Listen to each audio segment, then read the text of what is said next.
When we initially started to think about making this record, in our minds we wanted to try something new. What we were kind of preparing ourselves for was to try and redevelop the sound of the band from every aspect, which was kind of a scary thought. We were looking back at the things that we had done in the past, you know, Hybrid Theory through Meteora, and I think we just figured that we had exhausted that sound. It was easy for us to replicate, it was easy for other bands to replicate, and we just needed to move on. We didn't want to lose anything that people might enjoy about the band, but we also didn't want to, you know, make a trilogy. We didn't want to make another album that sounded, you know, like what people would expect.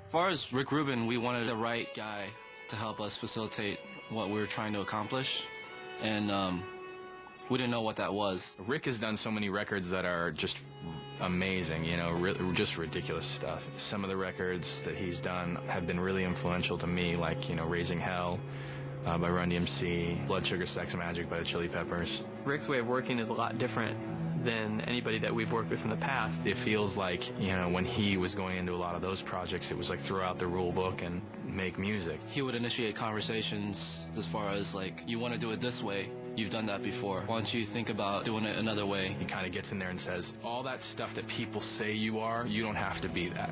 And if that's in your head, if you think you have to be that, then that's not true either. He said, I want you guys just to forget what the Linkin Park sound sounds like, and just go and just write music and write whatever you like. Just write it. And that's what we did. We just started writing ideas, not thinking about what it should sound like, just writing whatever came to our minds. When we first met with Rick, he asked us how our process worked, and after we described it, he said, I don't know if you know this, but you don't make records like most rock bands. You make records like a rap production team. That contributes to your sound. You make a track, and then you put vocals on the track. The reason the song sounded the way they did is because our approach was different. So we threw that out the window.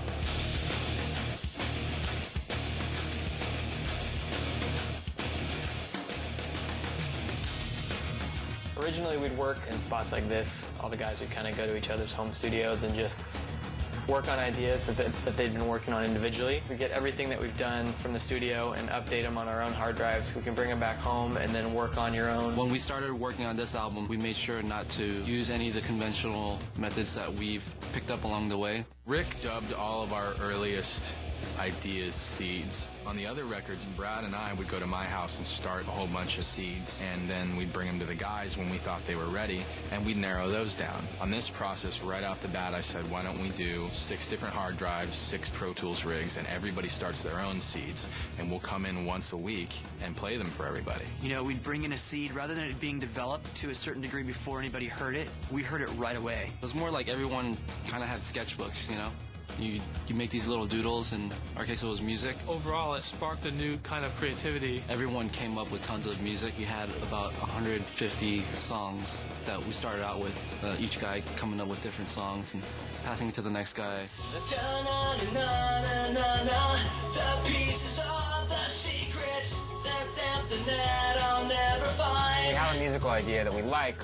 The goal has been to get vocals on it right away, and because it would take too long to actually write words that make sense, the first thing that Mike or Chester will do is just go in the vocal booth and spontaneously sing using gibberish.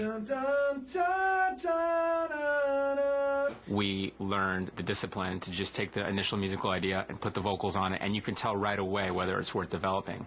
So already you can tell that this version now is in the range that we wanted to sing it in.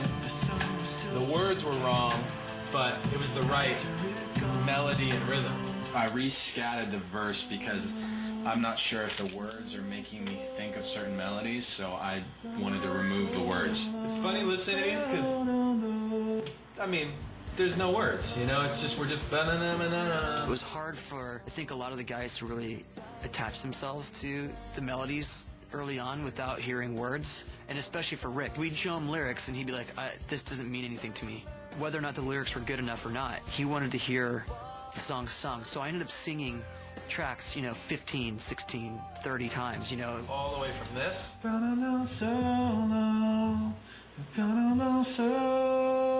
To. I dreamed I was missing. You were so scared that no one would listen. And that's how we do it. This is the pre-seeds folder. These are the rough song ideas that still need musical work, which at this point probably won't be happening. But some of the greatest merit to these songs are their titles.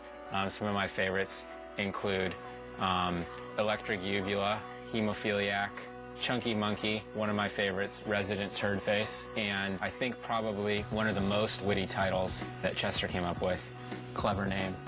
When we crossed the 100 seed mark, I think everybody looked around and went, I can't believe that we've made this much stuff in this amount of time. Just to give you a sense of how much like raw material there is, I'm the least creative one in the group, so I would title them Song A, then Song B. I did Song A through Z, and the only one that actually made it like to the next step was Song Q, so that might also be a reflection of just how bad the stuff I brought in was.